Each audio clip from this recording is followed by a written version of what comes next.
আসসালামু আলাইকুম রহমতুল্লাহি বরকাতু। দেখেন আমাদের প্রজেক্টের বর্তমান সব গাছগুলো লাগাই দেওয়া হয়েছে। আপনাদেরকে অনেক দিন যাবৎ ভিডিও দিচ্ছি না।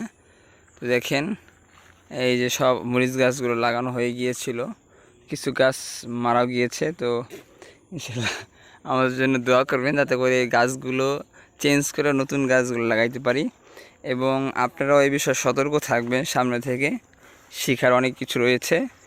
দেখেন আমাদের গাছগুলো আলহামদুলিল্লাহ, এই গাছগুলোর গ্রোথ খুব ভালো রয়েছে। এই গাছগুলো কিছু গাছ সমস্যা রয়েছে, ইনশাল্লাহ এগুলোর পানি একটু কম পেয়েছে, কারণে সমস্যাগুলো হয়েছে। তো ইনশাল্লাহ আপনারা আমাদের জন্য দোয়া করবেন যাতে করে আমাদের প্রজেক্ট কার নিয়ে আমরা সামনে আরও ভালো কিছু করতে পারি। বর্তমান পরিস্থিতি দেখতে পাচ্ছেন আপনারা। ইনশাল্লাহ কিছু পেঁপে গাছও লাগিয়েছি আমরা ওখানে। পেঁপে গাছগুলো ভালোই আছে, তবে পানি একটু কয়েকদিন প্রচুর রোদ থাকার কারণে একটু পানির স্বল্পতা তৈরি হয়েছে। তো ইনশাল্লাহ আশা করা যায় পানি দেওয়া হবে 2-1 মধ্যেই।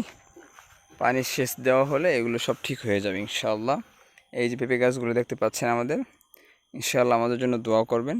আমাদের গাছ যাতে করে ভালো একটা গ্রোথ আসে সেই দোয়াটাও করবেন ইনশাআল্লাহ। ভালো থাকবেন। আসসালামু আলাইকুম ওয়া রাহমাতুল্লাহ।